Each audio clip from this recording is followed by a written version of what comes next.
소개합니다. 큰 성원의 박수 보내주시기 바랍니다.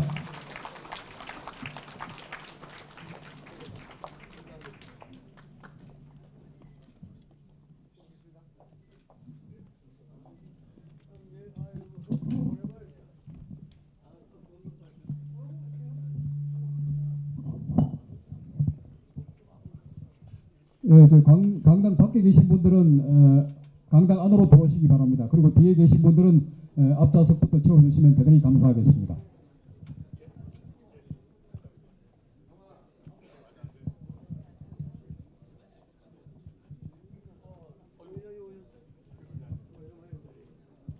예, 강당 뒤에 계신 분들은 앞좌석부터 좀 채워주시기 바랍니다. 예, 곧 특강을 진행하겠습니다. 강당 밖에 계신 분들은 강당 안으로 들어오셔가지고 좌석을 채워주시기 바랍니다.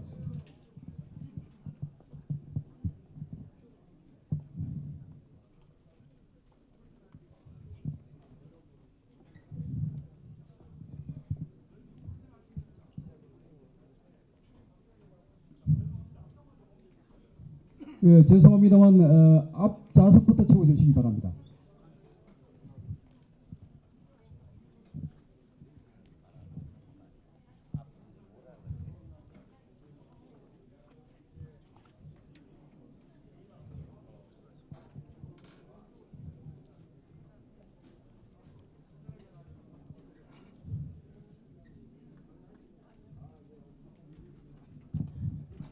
네, 행사를 계속해서 진행하도록 하겠습니다. 이어서 이번에 세월포럼 회장에 초대된 방경련 회장의 인사말이 있겠습니다. 방경련 회장 인사말에 앞서서 간단하게 양력을 소개해 드리겠습니다. 현재 29년째 세무사업을 하고 있으며 한국여성세무사회 회장 그리고 바르게 살리기 운동 중앙협의회 여성회장을 역임하였고 현재는 새누리 정치대학원 총동문 회장직을 맡고 있습니다. 우리 방경련 회장 앞으로 모시겠습니다. 큰 박수로 환영해 주시기 바랍니다.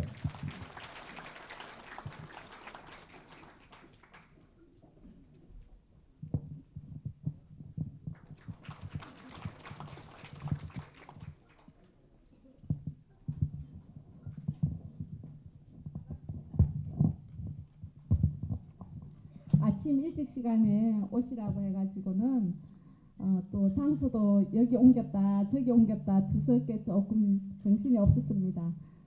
많이 이해해 주시기 바랍니다. 정식으로 인사드리겠습니다. 반갑습니다.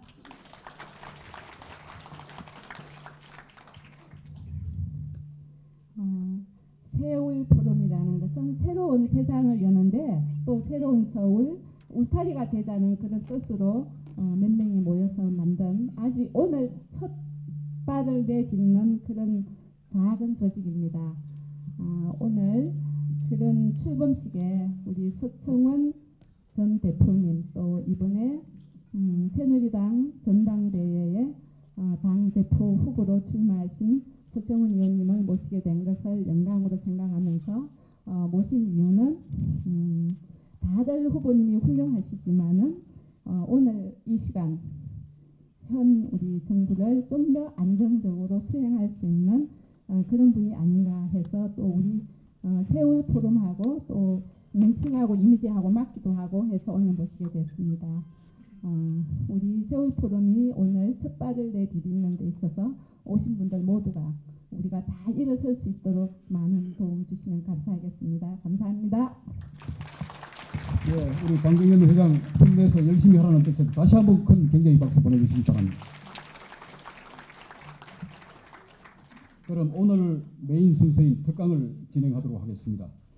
눈코 뜰 새 없이 바쁜 일정을 쪼개어 오늘 송파에 계신 여러분 앞에서 정당개혁 어떻게 할 것인가 라는 주제로 특강을 하기 위해서 이 자리에 오셨습니다. 여러분 모두 이식히 아시겠지만 서청원 의원님을 간략하게 소개한 다음에 강당으로 모시겠습니다. 서청원 의원님은 조선일보 기자, 민주당 김영삼 총재 비서실장, 정무 1장관, 한나라당 사무총장, 한나라당 대표 최고위원, 새누리당 상임고문, 6.4 지방선거 새누리당 중앙선대위원장을 역임하셨습니다. 또 11대 국회의원을 시작으로 현재 원내 7선의 현역 최다선 의원으로 경기 화성시 갑지역구 국회의원이시고 이번 7.14 전당대회 대표 최고위원 출사표를 던졌습니다. 국가 대개조, 정치 대개조가 이 시대의 화두로 떠오르고 있습니다. 이를 강력한 의지와 실천력을 가지고 추진하시겠다고 국민과 200만 당원 앞에 굳게 약속하고 계시는 분입니다. 평소 국민과 함께 국민 행복, 박근혜 대통령의 성공을 위하여 노심초사하시며 고난과 역경, 자기 희생을 마다하지 않으시는 분이십니다. 변화와 혁신을 이끌 최적임자, 화합과 소통의 지도자, 의리의 사나이 서초원 대표 최고위원 후보를 소개합니다. 큰 격려와 성원의 박수 보내주시기 바랍니다.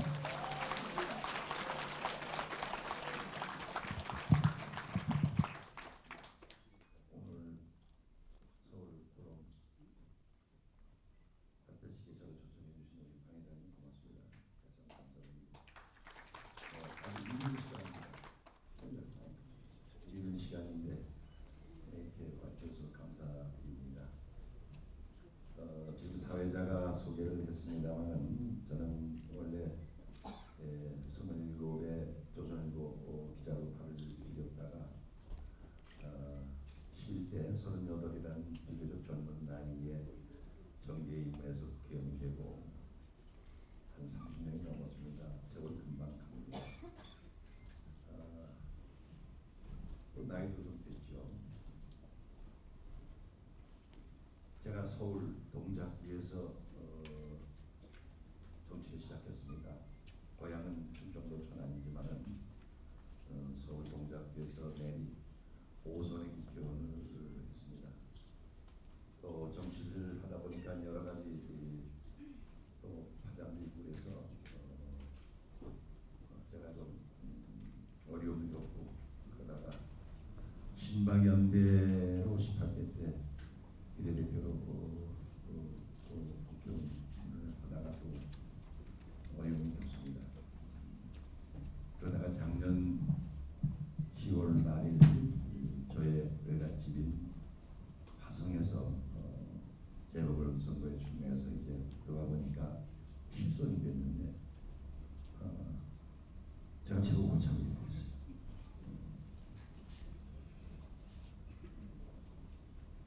요즘 나라가 굉장히 어렵습니다. 박근혜 대통령이 아시다시피 세월호 참사 전까지는 국민들의 70%의 지지가 있었습니다. 왜 그렇게 지지를 했을까요? 대한민국 국민들은 박근혜 대통령을 신뢰했기 때문입니다. 당신님은 또 박정희 대통령 아버지 모시와 함께 대한민국을 제2도약을 통해서 단단한 기반을 갖춰 놓으셨습니다. 사심이 없고 돈의 욕심도 없고 부정도 안 없었습니다. 당신님만 믿습니다. 이런 생각을 가지고 지지를 해 주셨는데 다 아시다시피 세월호 사건 때문에 박 대통령과 이 정부의 신뢰에 금이 가기 시작했습니다. 왜 당신네들은 한 명의 학생들도 구하지 못했느냐? 다 국민이 눈뜨고 있는데 내가 침몰하고 어느 사람 한 사람 유일치 않게 해서 구조 못하는 이게 잘못입니다. 저는 박근혜 대통령이 뭐 그 사건을 일으키려고 있겠습니까만 이 과정이 대한민국 60년 성장 과정에서 너나 나나 다 같이 여러 가지 얽히고 설킨 부정 문제, 또 회사의 주인이 예를 들면 500톤을 실어야 될 화물을 돈에 물이 어디서 몇 배를 초과하고 승객이 누가 타는지 누가 맞죠? 이런 적폐가 60년 적폐가 한꺼번에 몰려 나와 있습니다만 그 전부 대통령, 이 국정의 모든 책임자가 대통령이시니까 대통령 왜 정부가 이렇습니까? 라는 심사가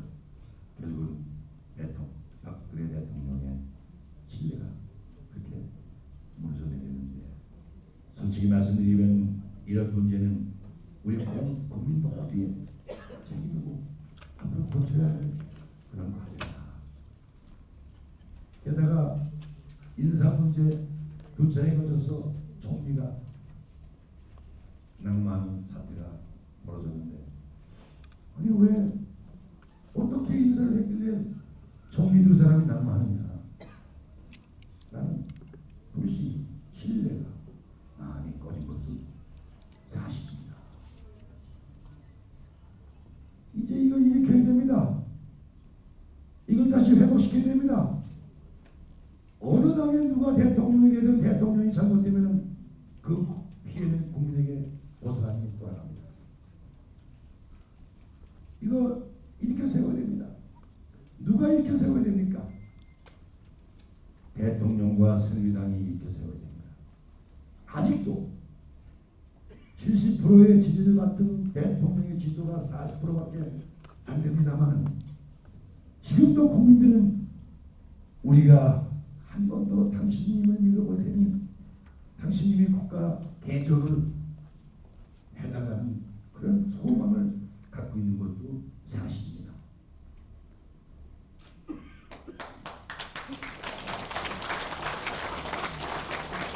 저는 대한민국의 잘못된 문제 사심없이 거쳐나갈 뿐, 아무 거리낌 없이 거쳐나갈 뿐도 박근혜 대통령이라고 확신합니다.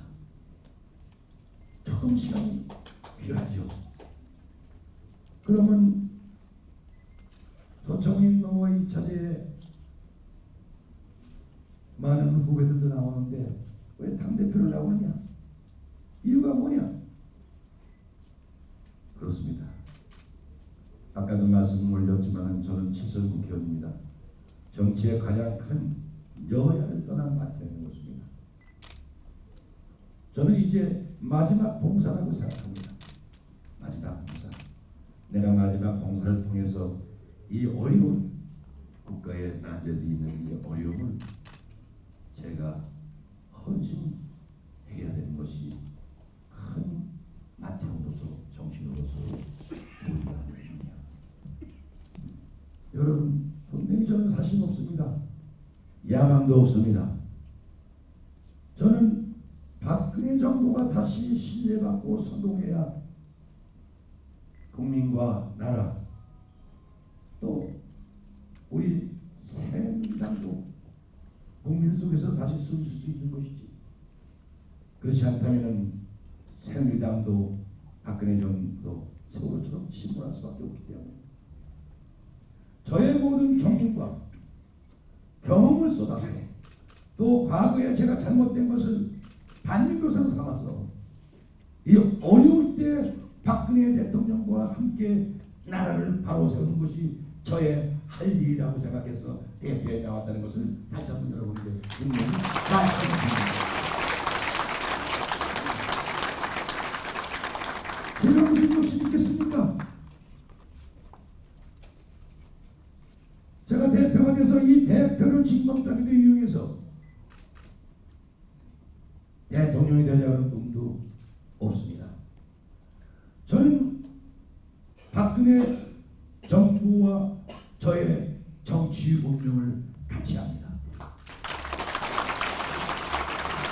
저는 박근혜 대통령이 성공을 위해서, 박근혜 정부의 성공을 위해서 아까 말씀드린 것처럼 저의 모든 경륜과 경험을 쏟아내는 것이 제가 박근혜 대통령을 위한 마지막 해야 할 선배 동지, 이 의리고 바탕이 어떤 어려움을 지더라도 제가 가야 할 동해의 길이라고 생각을 합니다. 여러분,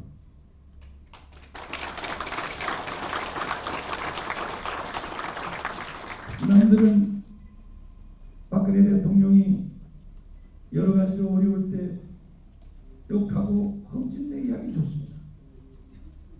그러나 진정으로 이 정부가 잘 돼야 국가가 잘 되고 국민이 잘 되는 길을 이 어려울 때 도와주는 것이 우리 당원과 또 저의 도리라고 다시 한번 말씀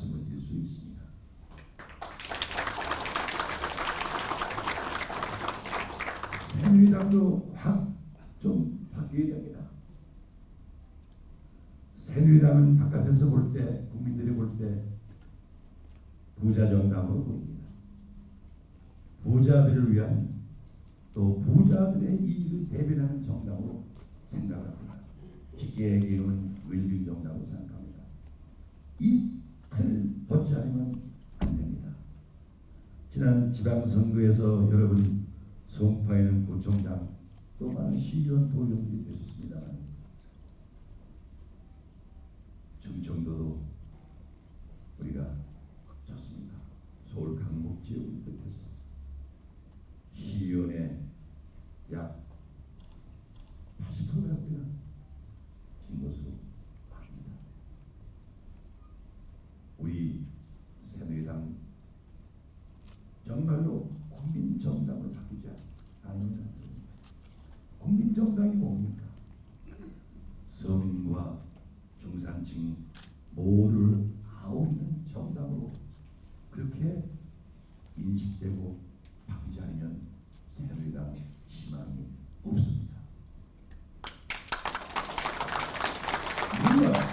물론 영남동에서는 절대적인 지지가 있었습니다마는 이번에 부산시장도 겨우 제가 알기로는 아마 1%. 대구도 그렇게 많은 표차이 이지 않았습니다. 그것은 무엇을 새누리당도 바꿔야 된다는 얘기죠. 웰빙 정당, 부자 정당의 틀을 깨고 좀 전에 말씀드린 서민 또 모든 각계각층 세대까지 하고 있는 젊은이 또 어르신들까지 사랑받는 정당으로 지금 박근혜 정부의 개혁과 함께 바뀌어지지 않으면 여당 총선과 대통령 선거에서 그 전망을 받지 않기 때문에 지금 가장 중요합니다. 여러분 대통령 임기 중에서 2, 3년 차가 가장 중요합니다. 여러분들 박근혜 대통령이 오래된 것 같지만 1년 4개월밖에 안 됐습니다.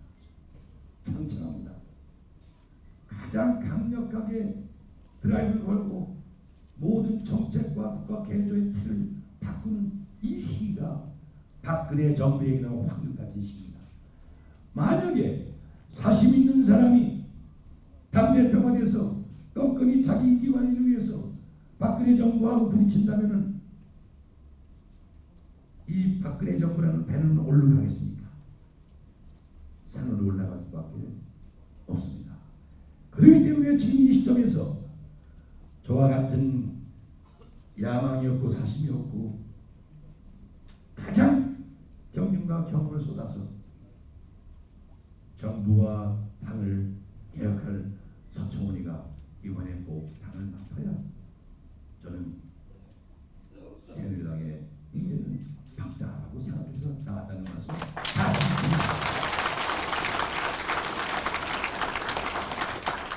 여러분 깜짝 놀라지 마십시오. 저는 7선 국회의원과 아까 사회자가 제 경력을 말씀드렸습니다만 저는 장관과 사무총장 원내대표 심지어 친박연대 대표를 한 지낸 게 없습니다. 저는 30년 넘는 아파트에서 상도동 아파트에서 장만 아파트에서 30년 살고 있습니다. 저는 여러분 놀라지 마십시오. 저는 지금 300명 국회의원 중에서 재산 제외하고는 있습니다. 지난 18대 국회에 299명 중에서 꽂혔습니다. 저도 정치자금에 여러 가지 연루된 그런 어려운 과거도 가지고 있습니다만 정치하는데 저는 땅 한 평 사는 게 없습니다. 대한민국의 부동산을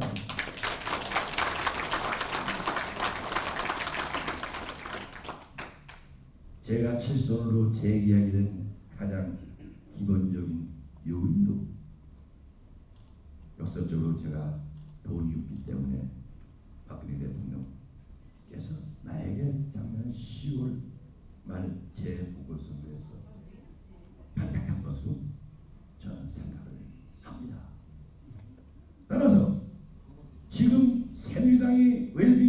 여당 부자 정당의 틀을 벗기 위해서는 지도자부터 저와 같은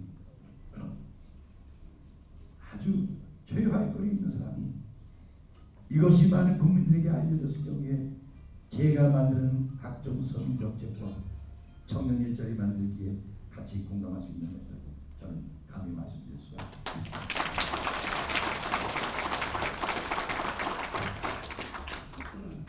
존경하는 성도에 계신 우리 많은 우리 직원들, 또 우리 당의 관계자들도 오셨으리라고 생각을 합니다. 정말 어려운 시기입니다.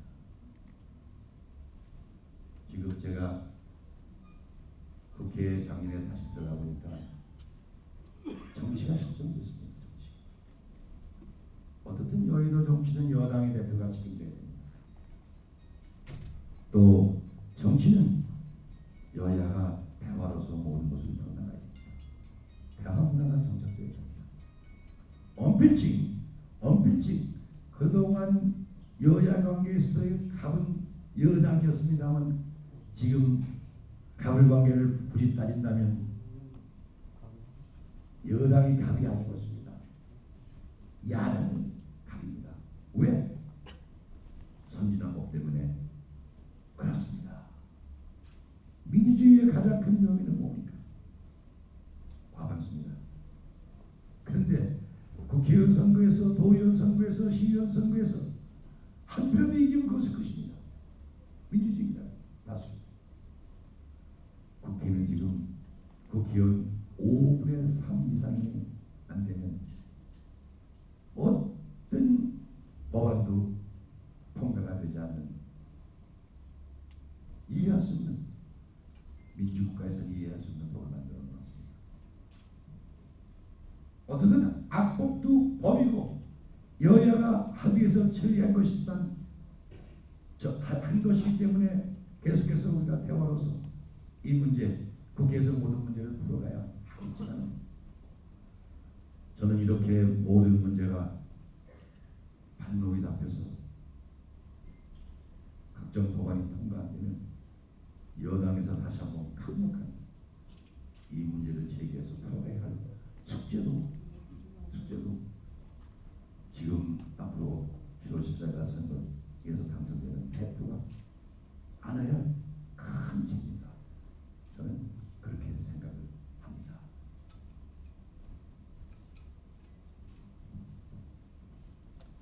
제가 오늘 긴 말씀 드리지 않겠습니다.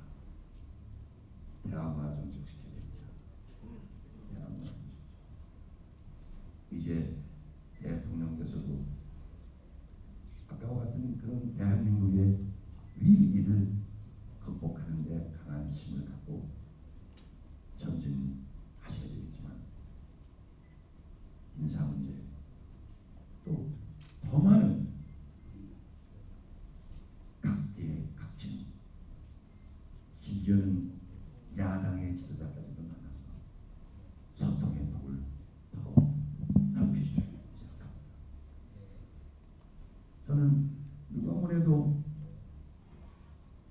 여야는 수평적으로, 또 여당은 행정당을 이끌어가는 그런 강력한 힘을 가져야 된다고 생각합니다.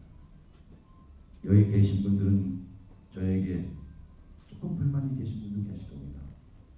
그것은 왜냐하면 지난번 문창극 총리 후보 내정자 때 손청원이가 그 사람 물러나라고 얘기했기 때문에, 왜? 그 사람은 친일파도 아니고 반민족 주의자도 아닌데 왜 물러나라고 얘기했냐 라고 항의하시는 분이 있을 겁니다. 그러나 분명한 것은 정치는 법과 제도를 이루는 문제가 있습니다. 정치의 가장 중요한 요체의 하나는 국민의 정서와 감정, 여론입니다.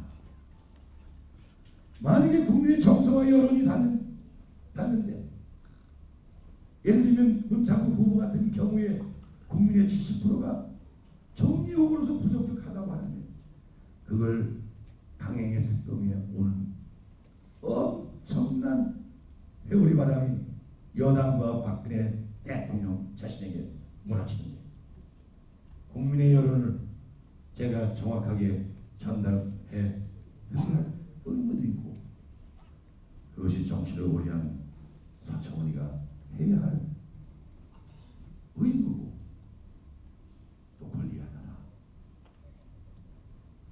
저는 박근혜 대통령하고 시대 속에서 저희가 말씀 건의드리는 것, 또 앞으로도 그렇습니다. 만약에 제가 대표가 돼서 잘못 가는 길이 잘못 가는 길이 있으면 과감하게 바로바로 말씀을 드리면 나는 박근혜 대통령의 사심 없고 욕심 없고 야망이 없는 사람입니다.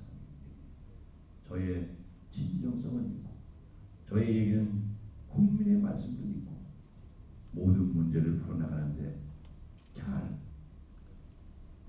해결할 수 있다. 여러분에게 확신해서 말씀을 드립니다.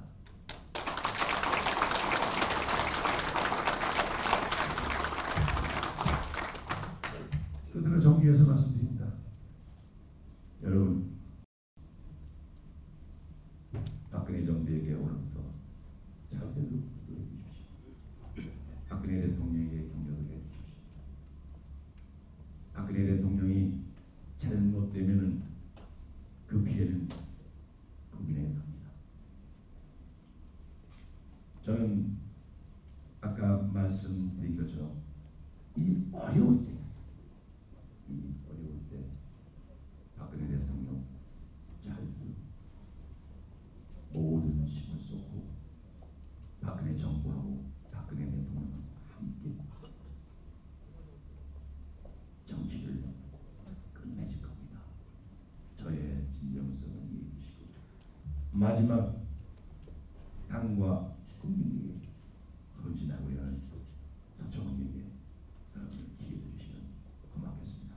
감사합니다. 예, 진정성을 담아서